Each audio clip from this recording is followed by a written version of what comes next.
Nos meses recentes, temos testemunhado a formação de dois lados opostos que eu chamaria bíblicos: os filhos da luz e os filhos das trevas. Os filhos da luz constituem a parte mais evidente da humanidade, enquanto que os filhos das trevas representam uma absoluta minoria.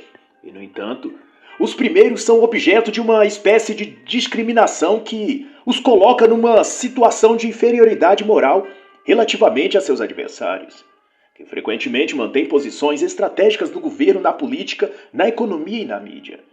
De um modo aparentemente inexplicável, os bons são feitos reféns pelos maus e por aqueles que os ajudam, seja por interesse, seja por medo. Estes dois lados, que têm uma natureza bíblica, seguem a nítida separação entre os filhos da mulher e os filhos da serpente. E de um lado estão aqueles que, embora tenham mil defeitos e fraquezas, são motivados pelo desejo de fazer o bem, de ser honestos, de formar família, de se dedicar ao trabalho e dar prosperidade à sua pátria, de ajudar os necessitados e, obedecendo à lei de Deus, merecer o reino dos céus. Do outro lado estão aqueles que servem a si próprios, que não detêm quaisquer princípios morais, que querem demolir a família e a nação, explorar os trabalhadores para tornarem-se indevidamente ricos, fomentar divisões internas e guerras e acumular poder e dinheiro. Para eles, a ilusão falaciosa do bem-estar temporal levará um dia, se eles não se arrependerem, ao terrível destino que os espera, longe de Deus, na danação do inferno. Na sociedade, senhor presidente, essas duas realidades opostas coexistem como inimigos eternos, assim como Deus e Satanás são inimigos eternos. E parece que os filhos das trevas, que podemos facilmente identificar com o Deep State, que a Vossa Excelência sabiamente se opõe e que está nesses dias em guerra feroz contra o Senhor, decidiram mostrar suas cartas, por assim dizer, revelando agora seus planos. Eles parecem estar tão certos de já ter tudo sob controle que deixaram de lado a circunspecção que até agora tinham escondido, ao menos parcialmente, as verdadeiras intenções deles. As investigações em curso revelarão a verdadeira responsabilidade daqueles que manipularam a emergência do Covid não apenas na área da assistência médica, mas também na política, na economia e na mídia.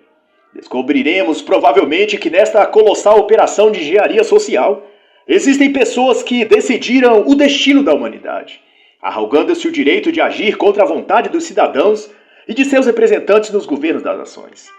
Descobriremos também que os tumultos desses dias foram provocados por aqueles que, vendo que o vírus está inevitavelmente desaparecendo e que o alarme social da pandemia está minguando, tiveram necessariamente que provocar distúrbios sociais para que fossem seguidos de repressão que, embora legítima, pudesse ser condenada como agressão injustificada contra a população.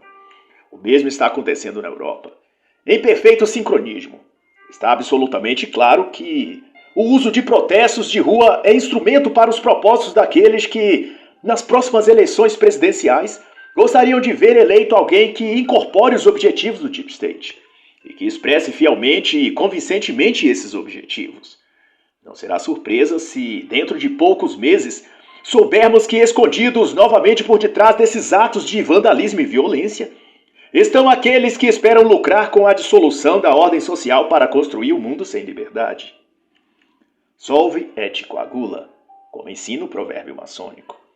Embora possa parecer desconcertante, os alinhamentos opostos que descrevi também existem nos círculos religiosos. Existem pastores fiéis que cuidam do rebanho de Cristo. Mas há também mercenários infiéis que procuram dispersar o rebanho e entregá-lo para que seja devorado pelos lobos vorazes. Não é surpreendente que esses mercenários sejam aliados dos filhos das trevas e odeiem os filhos da luz. Assim como existe um Deep State, existe também uma Deep Church, que traz seus deveres e renega seus compromissos perante Deus. Assim, o inimigo invisível que os bons governantes combatem nos negócios públicos é também combatido pelos bons pastores na esfera eclesiástica. Trata-se de uma batalha espiritual, da qual eu falei em meu recente apelo publicado no dia 8 de maio. Pela primeira vez, os Estados Unidos têm em sua pessoa um presidente que corajosamente defende o direito à vida, que não tem vergonha de denunciar a perseguição aos cristãos ao redor do mundo, que fala de Jesus Cristo, do direito dos cidadãos à liberdade de culto. sua participação na Marcha pela Vida e, mais recentemente, sua proclamação do mês de abril como mês nacional da prevenção do abuso infantil, são ações que confirmam de que lado Vossa Excelência deseja lutar.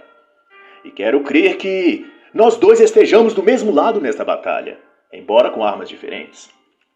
E por essa razão acredito que o ataque que Vossa Excelência sofreu após sua visita ao Santuário Nacional de João Paulo II é parte da narrativa orquestrada pela mídia que não busca lutar contra o racismo e promover a ordem social, mas agravar os ânimos, não busca a justiça, mas legitimar a violência e o crime. Não deseja servir a verdade, mas favorecer uma facção política.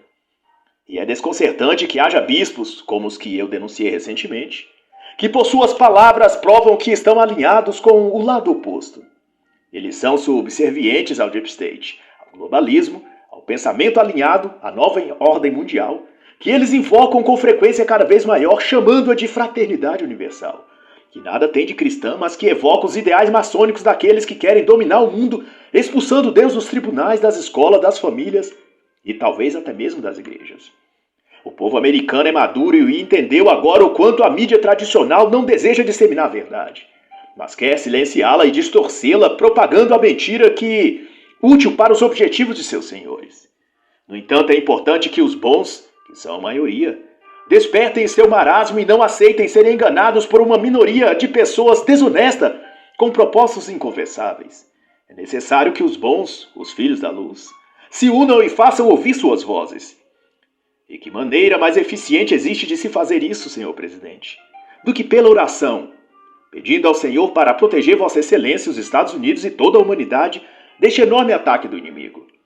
Diante do poder da oração, as enganações dos filhos das trevas cairão, suas conspirações serão reveladas, suas traições serão desvendadas, seu poder assustador acabará em nada.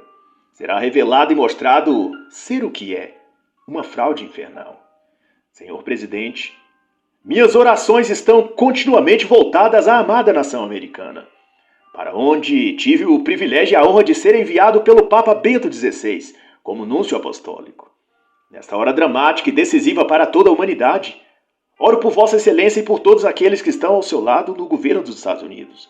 Tenho certeza de que o povo americano se une a mim e a Vossa Excelência em oração a Deus Todo-Poderoso.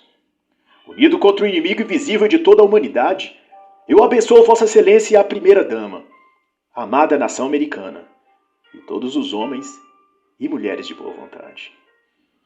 Carlos Maria Vigano, arcebispo titular de Upiana, ex-núncio apostólico nos Estados Unidos da América.